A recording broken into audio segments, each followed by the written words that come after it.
Kuamka ndo nampata ameshika kisu kwa mkono na iko na damu. So mi kitu ilikuja kwa mind ni mimi sasa nimekuja kumaliziwa sasa. Juu nilimwangalia yeye hajajiumiza mahali popote. But kisu iko na damu. Kaniambia hakuna kutoka kwa nyumba hadi nikufe.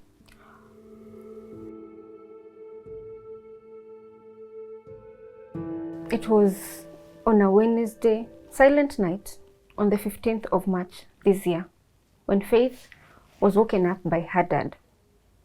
But this man was holding a knife. And what he told her is, wake up and see what I have done to your mother. And this is why we're here today. Because what she saw changed her life forever. Welcome to today's episode of Tuko Talks. My name is Yvonne Kawira. Faith, karibu sana kwenye show. Asante. Hebu tuambie life mali imeanza tangu ujigundue wewe ni mtoto, uko na ndugu, dada, umetoka wapi? Tumetoka Nyahururu. Okay. Ndo naweza sema ni home. Kwa sisters, niko na sisters wawili na brother mmoja. Okay. Mimi ndo first born wao. Mwenye ako second born ako form 1 ana join form 2 next year. Okay. Third born ako grade 3 anaingia grade 4. Fourth born ndo aliturn 3 this year. So bado hajaanza process ya kuingia shule. Okay. Na life ilikuwaje ukiwa mdogo? Mlikuwa na mom na dad? Ilikuwa vipi? Ama ulijigundua tu ukiwa kwa your stepdad's house? Tulikuwa kutoka tukiwa wadogo tumelelewa poa. Tumeishi tu kwa na furaha. Sisi wote tuko pamoja sasa. Lakini since hiyo scene ili happen, tukaseparatiwa sasa. Mi nikaachwa peke yangu sasa, hao wengine wakaenda, third born na fourth born wakaenda kukaa kwa shushu. Second born akaenda kukaa kwa auntie sasa.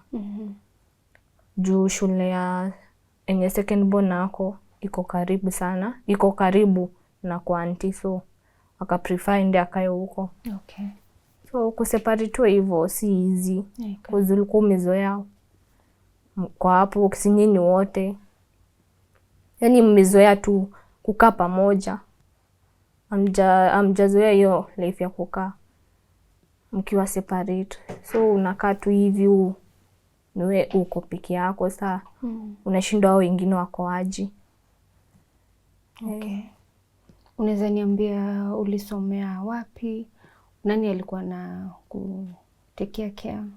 And mpaka mahali ikafika sasa hiyo incident ikafanyika ikadisrupt life yako. Life imekuwaje before hiyo siku?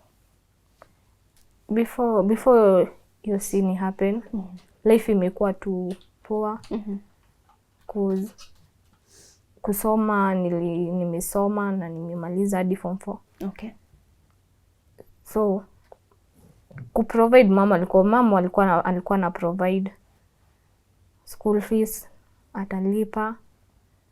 Despite kuna challenges tu zinakuanga tu. Lakini sikukosa kusoma, nilisoma na nikamaliza. Hao wengine ndo wanaweza sema wamepitia sasa hao wadogo. Juu so after hiyo scene happen, nilishindwa what next. Juu ulikuwa umezoea ukikosa kitu unaenda mam sina hii. Life imekuwa tu ngumu. But najua tu kuna way tutakuja tu overcome hizi challenges zote tunapitia. Of course. And pole sana kwa wale ambao umepitia. Kama mtoto mdogo ni ngumu sana have to face some of the most horrific things zenye mtu anafaa, hata mtu mzima haizi handle hizo vitu. And you're strong. And I'm glad that una try to look at life positively. Unaweza tuelezea what happened that led to that day? Kulikuwa na any fights? Kulikuwa na anything yenye maybe ilikuwa ina cause vurugu kwa nyumba? Uliwahi sikia waki argue before? Ama how was it? hiyo day nikiweza kumbuka vizuri, ilikuwa March 15th of March. Ilikuwa 2023 this year. Okay, this year. Ilikuwa Wednesday usiku na mamangu alikuwa na kazi ya salon. So tulikuwa tunatoka job, ilikuwa around saa 4 tukienda home sasa. So tukienda home tukapika. Sistangu saa tulikuwa sasa ni mimi na brother yangu third born na fourth born. Juu second born alikuwa shule sasa. Juu ilikuwa Wednesday, Thursday ndo walikuwa nakuja midterm sasa. So that day tukaenda kwa nyumba, mama kaanza kupika sapa sasa. Hadi hiyo siku hakuna mtu mwenye alikula sapa. Tulilala before hadi sapa hivi. Juu tumetoka saa 4. So kila mtu alienda kulala, mama akakuja akatufunikia na akazima stima sasa. Hiyo time ulikuwa tu unasikia mama kwa around anakuja kuwafunika huko umelala. Si kwa yani nimelala ile kabisa. So akazima stima na pia yakaenda kulala sasa. So ikiwa around saa 8 juu dada alikuja kuniamsha saa 8:48. Nikikumbuka vizuri juu niliamshwa nikaangalia hii masaa naamshwa ni mapema sana. Naamshwa nifanye nini? So mimi hadi kitu ilikam kwa mind nilikuwa ndania ni mama nakuja kuniamsha. Kuamka ndo nampata ameshika kisu kwa mkono na iko na damu. So mimi kitu ilikuja kwa mind ni mimi sasa nimekuja kumaliziwa sasa. Juu nilimwangalia yeye hajajumiza mahali popote. But kisu iko na damu. So hiyo siku nilikuwa nimelala bed ya juu, niliambia brother yangu to exchange, ya lale chini mimi nilale juu. Kuna reason ulimwambia mu exchange ama ni hivyo tu? Ilikuwa tu hivyo tu. Saa nikashuka kwa bed, juu aliniambia nishuke kwa bed sasa. Niende nichukue sister yangu na niende nione venye amefanyia mamangu sasa. In his words alikwambia kuja uone? Aliniambia sasa ende uone venye nimefanyia mamako. What? Na uchukue mtoto kuje na yeye sitting. So mimi kuenda kuangalia, nikaenda kuchukua sister yangu sasa ndo nilipata mama amelala hapo kwa bed sasa. Alikuwa amemkata shingo sasa. Sasa alikuwa amebleed. Kumwangalia naona miguu imeshaanza kuturn black sasa. Kukua hiyo lakini siku take kwa serious. Juu nilikuwa naona niko kwa dream. So nikachukua sister yangu tukaenda naye sitting. Yeye alirudi bedroom sasa, akaenda kukaa sasa hapo kwenye mama alikuwa amelala. Nikiwa nimekaa hapo sitting nikasema nikuota naota ama ni kitu kweli. Nikaeka sister yangu kwa kiti nikarudi tena niangalie. Hapo sasa ndo nilienda. Juu after alimkata alikuwa amemwekea sweater. So juu ameona amebleed sana. Alikuwa amemfunga na sweater sasa. So nilienda nikatoa ile sweater. Ndo nikapata sasa amemkata saa kushake mom hakurespond. So nilitoka nikaenda nikasimama hapo kwa mlango ya bedroom sasa ni kuangalia tu, kumwangalia tu. Yeye alikuwa anafanya nini wakati? Alikuwa amekaa tu hapo akiwa ananiangalia. So alikuwa ameketi tu hapo. So ile tu nikimwangalia nikijiuliza kaa ni yeye ndo amefanya hivi. Nikiwa nimesimama tu hapo, akaniambia we angalia watoto wenu vizuri, acha mimi nifuate mamako. Hapo sasa ndo pia yeye alijikata shingo. Lakini alijikata ile kidogo akasikia uchungu akaacha. So mi after nimeona hivyo nilirudi sitting sasa. Nikakaa hapo nikashindwa sana nitafanya nini next. Juu aliniambia nisijaribu kufanya kitu yoyote. Wakati huo ulikuwa ukiogopa, ulikuwa nini thoughts zilikuwa zinapita kwa mind yako? Hiyo time nikiwa kwa nyumba bado sijateki kitu ikiwa serious. Uko shocked sasa hiyo. So nimeketi tu hapo Sasa nikajiuliza sasa nitafanya nini? Siwezi toka nje juu ameshatufungia nyumba na kifuli na akaficha funguo. So siwezi toka nje, siwezi scream juu niko ndani na sina funguo. Na ameniambia nisifanye kitu yoyote. So nilichukua simu, nikapata sina credit. Nikachukua ya mom sasa juu hiyo siku alikuwa ameacha sitting.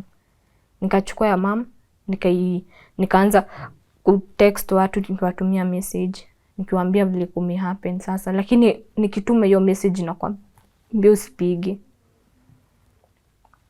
So unawaelezea uli text my friends wa mom? Au ndo nilikuwa na wa text nikiwaambia sasa vile happen.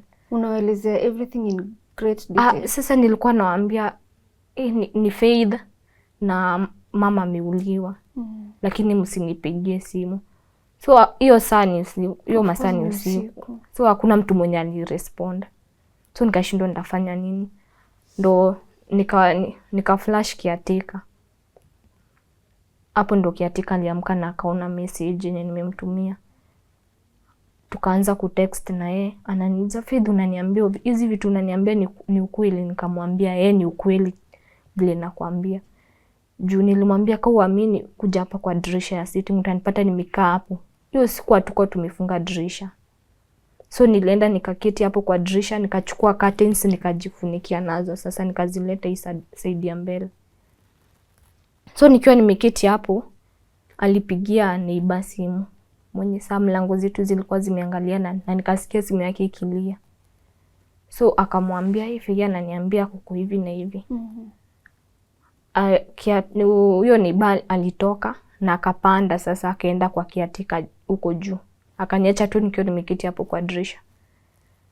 Wakakuja wakateremka na yeye sasa. Wakakuja wakaanza kuniuliza kana nawaambia kitu ukweli, nikawaambia yeye. Wakaniuliza nipige nduru, nikawaambia mnaweza piga nduru aje na sina funguo, siwezi toka kwa nyumba. Sasa babako ako wapi? Ako bedroom sasa. Hasikii mkiconverse na watu huko? Alisikia tukiongea na akaniita akaniuliza naongea na akina nani. Nikamwambia kuna mtu mwenye naongea naye najiongelesha. So kwa sababu mlikuwa mnaongea na low tone usisikie. So, nikatoka nikarudi. Nikiwa nimekaa saa nikaketi hapo sitting sasa juu saa kiatika walitoka sijui alienda wapi. But before atoke nilikuwa nimemwambia mama alikuwa amempea spare keys zetu in case tutoke shule. Tupate kuna mtu. Tunachukua funguo nakuja kwa nyumba. So nikamwambia anisaidie funguo tufungue nyumba tutoke. Lakini alikataa. Akaniambia wewe kitu tutafanya utagojea hadi asubuhi. Juu tujui kama unatudanganya. So mi ilibidi tu niogojee asubuhi yenye niliambiwa. So nikarudi kwa simu. Sasa nikushindwa sana nitafanya nini? Sasa nikakaa hapo. Nikiwa nimekaa tu hapo akaniita babako.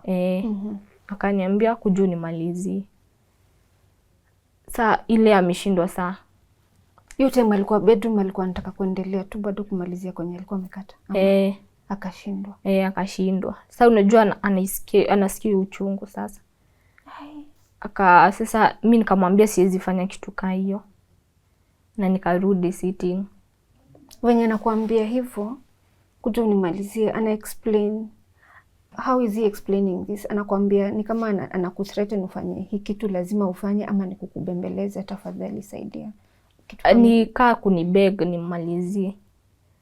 Lakini mimi nilimwambia siwezi fanya kitu kama hiyo. So nikarudi sitting nikamwacha hapo. Sasa mimi nilikuwa nakaa naenda naangalia sasa.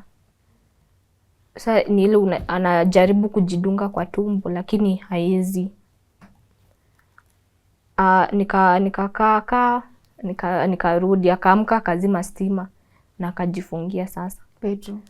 Sasa kwa bedroom ako yeye na mama.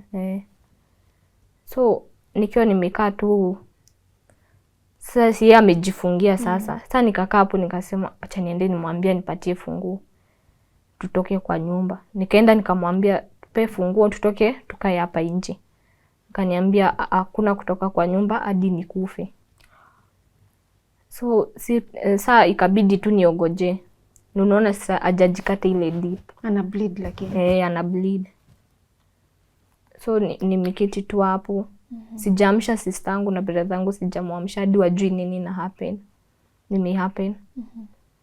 Kaketi hapo nikaogojea tu hiyo asubuhi, niliambiwa niogoje ifike. Ndio sina otherwise. Siwezi fanya kitu yoyote. Lakini kuna mvua ilinyesha, juu siku kulikuwa kunanyesha. So kuna hii mvua ilinyesha kubwa kabisa. Hiyo niliweza kufungua kuja chini. Na hiyo mvua ikinyesha hivyo na hakusikia. Hakusikia. So nikajua nikipata tu funguo, ni kufungua tu kifuli nikiwa nimetoka nje. So nikakaa hapo, ikafika 6 za asubuhi sasa. Of course ungeweza kulala. Watoto sasa walikuwa wapi? Brothers. Sasa wako sitting sasa. Lakini brother yangu amelala. Sasa yeye hadi ajui kitu yoyote at that point. Hadi sister yangu ajui. Juu hadi nikienda kumchukua nilimpata amelalia mama hapa kwa tumbo. So hiyo kitu inanishangaza, yeye hakusikia aje. Alikuwa miaka ngapi wakati? Alikuwa 2. So hakujua anything. So mi nikakaa hapo 6 ikafika sasa. Ndo bwana ya huyu neighbor akakuja, juu anafanyanga kazi usiku, anakuja asubuhi. Akakuja akauliza nini inaendelea huku. Juu saa kiatika alianza kuita watu sawa plot. Ndo akaambiwa venye kuko. Akamwambia ni mtoto ameshinda akikuomba funguo hapa na uwezi mpatia. Kitu mbaya ingemfanyikia. Hapo sasa ndo walinipea funguo hiyo 6 sasa. Walinipea funguo. Nikaenda nikaamsha brother yangu nikamwambia Jimo, mama ameshauliwa. Akaniambia hapana Fei, unaniambia uongo. Akaniambia acha basi niende nione. Nikamwambia hapana, huwezi ingia huko. Ujue unaweza enda huko ufanywe nini. So nikamwambia wewe, kitu tutafanya tutatoka tu nje. Nikamwamsha, tukasimama, nikachukua sister yangu, nikambeba hapa sasa. Tukatoka nje, lakini vile nilitoka tu hapo nje nilianguka tu hapo. Juu nguvu iliniishia, nikaanguka hapo. Lakini nikiwa kwa nyumba nilikuwa strong. Sasa tukachukuliwa tukaingishwa kwa neighbor. So nikiwa hapo hapo ndo nilianza kulia. Juu hadi nikiwa kwa nyumba sikuwa nafanya kitu yote. Sikulia, sikufanya nini. Hapo ndo sasa nilianza kulia, sasa nikaona hii kitu sasa ni serious sasa. Sasa sister yangu ajui nini imeendelea, lakini nimeambia brother yangu, lakini hadi yeye anaweza kuprocess. Anashindwa. So saa ni basi ni ile tu amekuja kunibembeleza, acha kulia, utatuma hadi hao wadogo walie. So mimi singeweza kufungia. Tukio tumekaa tu hapo juu walipigia polisi wakawaambia wasiingie kwanza before wafike. So walirudisha tu mlango wakafunga na kuji. Tukio tumeketi tu hapo, stima za sitting zikazimwa. Nikauliza nani amezima stima? Akaniuliza ama nitoke, nikamwambia hapana, sitoke. Juu toke nilikuwa mingi. So sitoke nimeisha.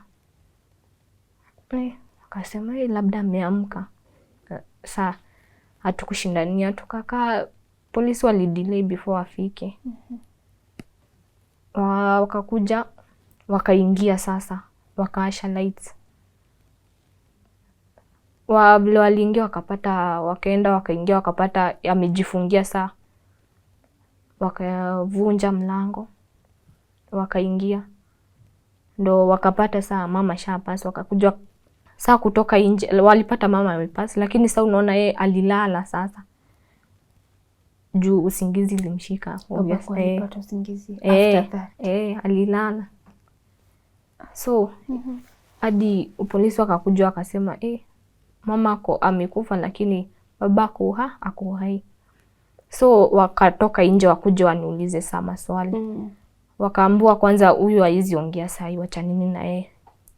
Kurudi tena sasa ndo alipata saa amewashikia kisu. So akawaambia mtu yote akijaribu kuniguza na kufa na mwingine sasa. Sasa polisi wakaanza kuitana sasa. Wakakuwa wengi.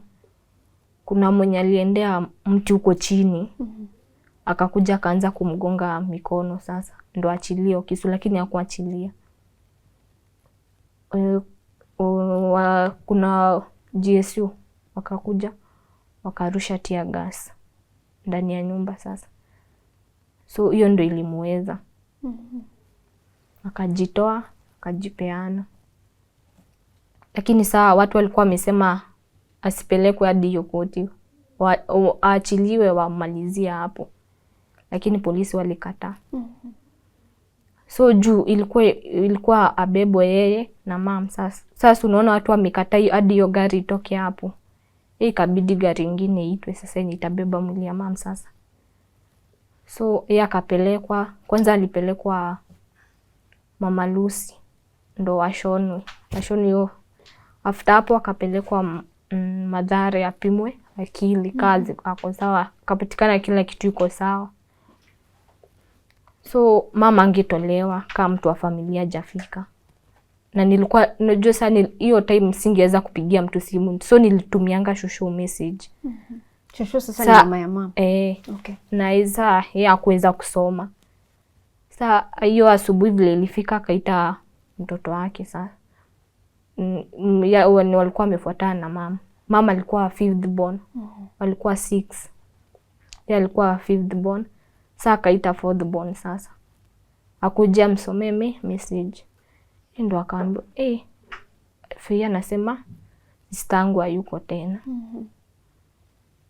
Sasa wakashindwa atafanya nini, lakini walipigiwa simu mtu wa familia afike ndo mwili itolewe.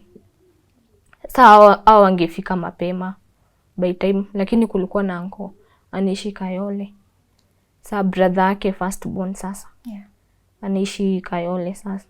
Huyo ndo alipigiwa, shosho akampigia simu akamwambia, endo angalia sister yako nasikia ameshauliwa. Sasa brother yake akamuuliza, huyo brother yake akamuuliza, nani amekwambia Mushene? Juu alikuwa hakuwa naamini, hakuna mtu mwenye alikuwa naamini. Akamuuliza, mnambo Mushene na mnasikiza mimi hakuna mahali naenda. Juu alikuwa kazi. Mimi hakuna mahali naenda. Akaambiwa hapana kwanza. Enda we uangalie kani ukweli. Yeye alikuwa anajua mahali tunaishi. So kukuja ndo akaona juu watu walikuwa wamejaa kwa street, wamejaa kwa barabara, watu walikuwa ndo akaona enyewe ni kitu serious. Ndo akateremka akakuja. Sasa alikuwa anashinda tu amezunguka gari hiyo ya polisi. Juu hakuwa naamini. Sasa ndo mama aliteremshwa sasa. Akaekwa kwa gari saa. Anko akaenda. Walimpeleka City Mortuary sasa. Sasa wakaenda after hapo sasa. Si tukaachwa hivyo sasa. Juu hakuna mtu mwingine wetu amefika. So mlikuwa kwa jirani? Lakini alikuwa rafiki ya mama. Bado ushago tulikuwa tunaishi nao. Si mbali, ushago yetu na yao tumekaribiana. So wakakuja akatuchukua before akina shosho afike. Wao juu alifika hapo kitu 6. Wakakuja wakapelekwa hadi huko kwenye tulikuwa sasa. Sasa huko ndo tulikaa hiyo usiku tulikaa huko. Juu hatungeweza kukaa kwa hiyo nyumba sasa. Juu tear gas imerushwa hadi hatungeweza kukaa huko. Before atafute nini the way next. Sasa ndo the following day tukatafutiwa nyumba ya kukaa sasa. Na watu tu. Na hivyo ndo sasa kuli happen sasa. Na wakati polisi walikuwa wanajaribu ku protect babako asichukuliwe na mob, alikuwa akiongea akisema anything? Hakuongea. Juu hadi hizo times nilikuwa naenda kuandikisha statement. Nilikuwa naenda, juu alikuwa for the first time alipelekwa Kasarani. Kasarani police. Hapo ndo alipelekwa. So hadi nikienda kuandikisha statement nilikuwa namuona mali wanaekwa. So nikienda kwa ofisi wako pale chini, sasa unawaona. Alikuwa anakaa tu kwa kona peke yake. Yaani hakuwa anaongea na watu. Na facial expression yake unaweza sema alikuwa anakaa mtu akosikia. Yaani ameshtuka juu. auntie alikujanga, saa sister ya mama. Ujua alikuwa wasichana wawili. Yeah. Alikujanga na tukaenda pia yeye tulienda na yeye huko kwa Kasarani. Yeah. So alisema anataka kumuona, auntie alisema anataka kumuona. Venye aliitiwa, saa venye alimuona alikuwa anadhania ni mama, juu alikuwa anafanana kabisa. So alishtuka akaanza kurudi nyuma, juu alikuwa anadhania kwani hakukufa. Aliongea kitu? Hakuongea. So ni ile auntie tu alimshika hapa, akamwambia wewe ndio umefanya hivyo sister yangu. So unaona polisi walifika hapo akamuondoa. Saa kutoka hapo hawakuwahi naye tena.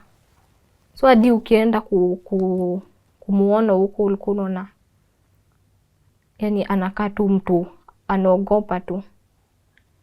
Mtu ako na stress hivyo. Juu hadi hizo siku zenye nilikuwa naenda kuandikisha statement alikuwa amekonda. Juu kufikiria sana. Vitu kama hizo zinamsumbua sasa juu. Saa huwezi jua kama alikuwa anafanya hivyo akitaka ama ni kitu tu ili. Nikuulize, alikuwa mtu wa kutumia anything kama pombe? Hakuwa anatumia kitu yoyote. So hadi si tunashindangwa ni ilimuingia. Na hakuwa mtu violent kabisa? Hujaisikia wakiagi na mamako? Kuagi ilikuwa kitambo kabisa. But si ile ungekuwa concerned? Si hiyo ati mnaagi ile ati hadi mnapigana. Haikuwa hivyo. So alivyopelekwa kotini what was the ruling? Aliambiwa atakuwa locked up for how many years? Na alikubali mashtaka kwanza? Si tulikataa kesi. Tulisema hatutaki kesi. Okay. So yake juu ilikuwa kitu imeonekana. Yeah. Serikali inachukulia. So yeye aliekiwa tu, alifungwa for life. So brothers wake kusikia hivyo hawakuenda kumtembelea tena. Uliwahi get kuongea na yeye since your time yenye ulisikia amefungwa for life? Did you ever get to talk to him? Maybe umuulize ni nini ilifanya afanye hivyo? Nilienda kuongea na yeye once. Okay. Nishaongea na yeye once bila alifungwa. Akiwa tu hapo Kasarani. Nikamuuliza mbona alifanya hivyo. Akaniambia pia yeye ajui nini alifanya. So hatujuangi. So kutoka hapo hatujui nini ilimuingilia. Hii situation of course ni very traumatizing kwako na all your siblings. Umeweza kuiprocess aje, na did you ever go for counseling? Do you still need counseling wewe na siblings wako? How are you processing this whole? Because hata mwaka ijaisha. It's been a few months. Tunakaa tu hivyo juu. Kutoa hii kitu iwezi toka rahisi. Hizo manzi za kwanza. Sister yangu mdogo alikuwa anasumbuka sana. Juu alikuwa anashinda akiuliza Fei kwani mama ako wapi? Because I understand. Ajui nini imehappen. Lakini kuna hii time. Sasa ndo tumebakisha one day tuende burial. Yeah. Alikuja akaniambia Fei unajua nini? Hii mama ameshakufa. Sasa unashangaa mtoto mdogo hivi umejua aje? Sasa lakini ilikuwa ile kusikia tu na watu. So kila saa alikuwa anashinda tu akilia. Akisema babake ni mbaya, babangu ni mbaya. Sasa tukaona tu the best way ni wakae wakiwa pamoja sasa. Juu hiyo kuseparate tu ilifanya wakae tu wanaona nikawa wameachwa sasa. Juu walikuwa wamezoeana sana na huyu sister yangu second born. Juu pia alikuwa anamuita mama. Sasa walikuwa wamezoeana ile kabisa. So unaona wameachwa wakiwa wawili, yeye na brother yangu. Brother yangu na yeye anakaa anasema Fei ndo ule mama, wewe huoni kitu. Lakini yeye anakuambia ndo ule mama. So unashindwa utawafanyia juu, utawaambia nini? Na hiyo time ulikuwa 17 years. Sikuwa nimefikisha 18. So ulikuwa nimefikisha 18 tu juzi. Wewe ndio first born, wewe bado ni mtoto, you have to take care of your small siblings. Mimi sasa ndo kila kitu sasa. Juu after burial Kisa tuliachanishwa tu hivyo. So saizi wako wapi? Huyo mwenye alikuwa shule na huyo mdogo wanakaa, nani anawatekea care? Of course umesema wako pamoja saizi. Sasa hiyo wako kwa auntie sasa, okay. Sister ya mom. Huko ndo wako sasa. At least wakiwa pamoja, at least unaona wako happy. Si kaa venye. Unajua saa wakiwa kwa shushu, wakiamka asubuhi wanaona tu ndo pale penye mama alizikwa. Sasa hiyo kitu ilikuwa inatuma tu wakae tu wakiwa na stress tu. Pole sana Faith. Siku ya mazishi mlipata any kind of support, maybe at least uweze hata kuendelea na masomo yako? Kwa sasa kama your dad has been locked up and your mom is no more, ilikuwa vipi uendelee na shule? How did you maneuver mpaka hapa ule umefika sasa? Siku ya bari watu wali make promises. Okay. Lakini wengi wao ni wenye wako fulfill. Juu ni ile tu kutaka tu kuongea. Lakini mi kusoma, kuna daktari mwenye alikuja akasimama, yani walikuwa neighbors na mama, walikuwa nafanya mahali pamoja job. Lakini yeye alikuwa ameweka chemist hivi. So walikuja akasema atanisomesha hii part of nursing, caregiving. Okay. Na yeye hakuniachilia. Juu alisema yeye atasimama, hadi kama atasimama peke yake, yeye hataki kusimama na mtu. Yeye atasimama peke yake ani support. Na alinisomesha juu ilikuwa course ya 4 months. Nikasoma, nikamaliza. Nilimaliza Oktoba. Okay. Kumaliza pia akanishikilia.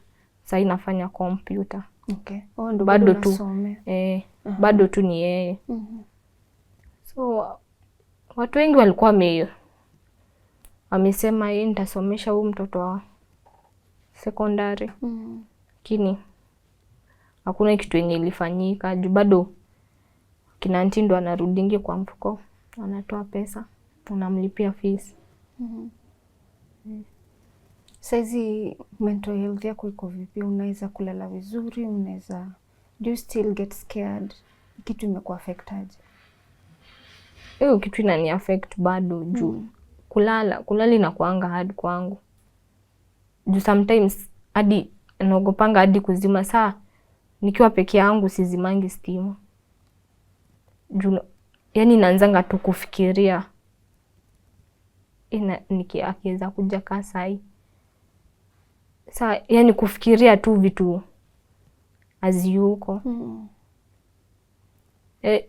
Nikikaa tu hivi, nikae tu, yani nimeboeka tu, naanzanga tu kufikiria tu ile scene ili happen. Na vile uliona.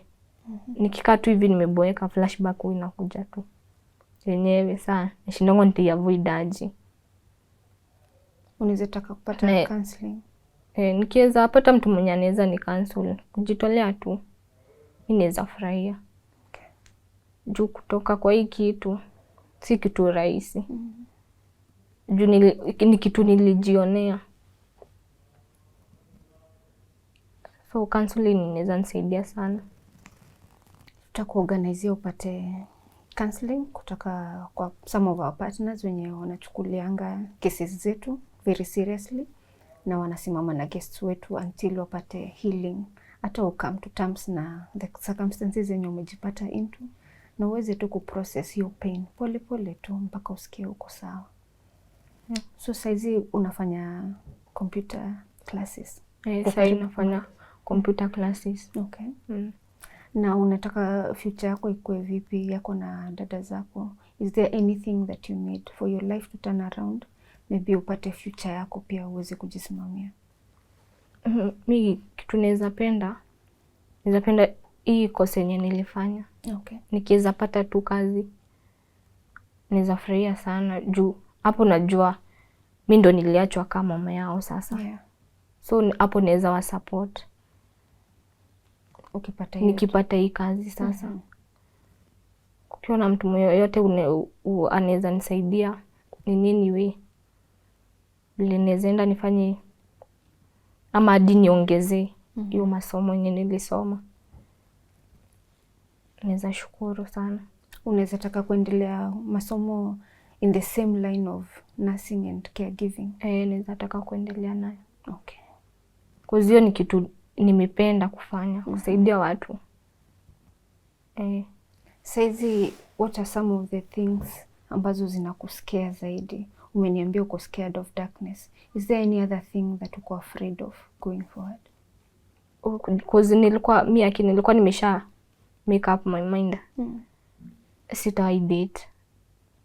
Juu nilikuwa nimeona after hivyo niende ni date alafu nifanywe the same thing.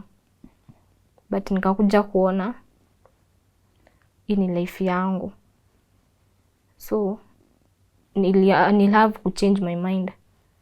Na nikasema what happened ilishafanyika. So acha nitengeneze life yangu. Ni nini unaweza taka babako ajue? Maybe akiai happen kuona hii video, unaweza taka ajue nini from you? Naweza taka tu kumwambia chenye alifanya kufanya kitu poa, tuondolea mama yetu.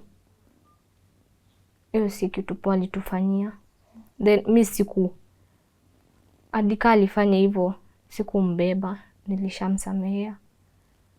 Cause sitaki kuwa na grudge ati nimemwekea ile sitaki. Naweza taka tu ajue. Yaani adika hiyo kitu iliniuma sana. Sikumbeba mimi. Yaani sikumwekea lawama yoyote. Unaweza taka your siblings wasaidiwe kivipi? Kwa sababu unasema hata school fees inabidi wenye wanaishi nao ndo waweze kujaribu kutafuta namna venye watawasomesha. Unaweza taka wasaidiwe vipi? Keza tu, yani keza tu upatikana tu mtu mwenye anaweza tu volunteer. Awasomeshe. Mimi naweza furahia sana. Juu siwezi taka kuona hao wakisafa. Adika mimi nilisoma. Naomba tu nikiweza pata tu hiyo job, naweza tu washikilia tu. Vile wataweza kusoma pia hao wamalize. Hadi hao waone at least hatukuachanishwa hivyo. Na pia huyo mtu mwenye ata volunteer tu kuwasomesha. At least waone hawayuko peke yao. Kuna watu wenye wanawajali huku nje. Hiyo inaweza kuwa poa. Au wenye wanaguzwa wanaweza taka kukusupport, wataweza kupata vipi? Is there a phone number wanaweza piga? Naweza peana namba yangu. Okay. Naweza angalia hiyo kamera useme namba yako. 0723 915 841.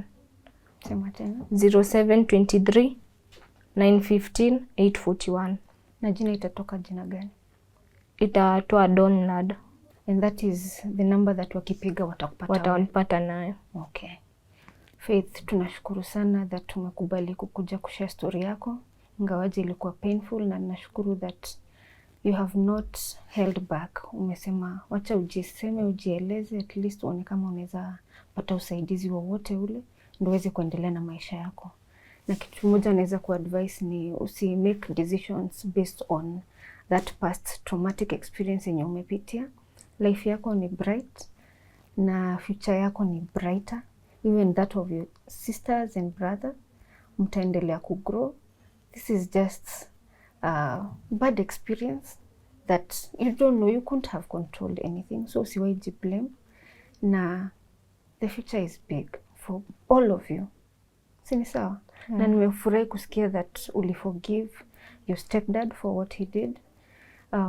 My prayer is that to heal from inside, even mentally. Uweze tu kufocus na life yako. Najua it's very hard to forget what you saw. Na I just hope that one day uta look back na uangalie without feeling a lot of pain and without being, bitter about the experiences that you went through.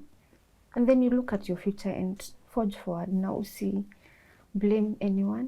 Halafu ukipata a life partner, your life will not end up the same way. Prayer is very important. I will also be praying for you. Please be praying that God akupe nguvu ya kuface life in a strong way. Every day unaamka tu una thank God for the day and you ask for strength to carry through, na kesho unaendelea hivyo hivyo. We will hold your hand and we will walk this journey with you. Is there anything you would like to say before tufunge? Naweza penda tu kusema ni support tu in any way. Yeah.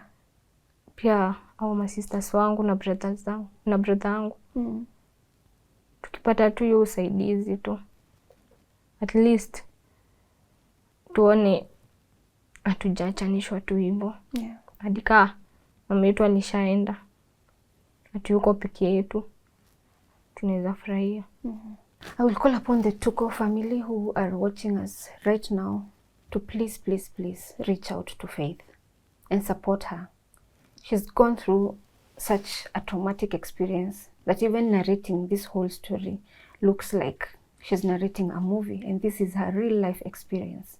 So if you're there and you want to walk this journey with her, support her, you can help her get an education and get a job alongside, along the career that she has studied. She has a brother and 2 sisters, and those also need an education so that they can get a future now that they do not have both parents. So we're calling upon you to reach out to Faith through the number that we shall also put on the pinned comment and help her piece her life back together. Once again, thank you so much for staying with us till the end of the show. My name is Yvonne Kawira. Till next time, keep it Tuko.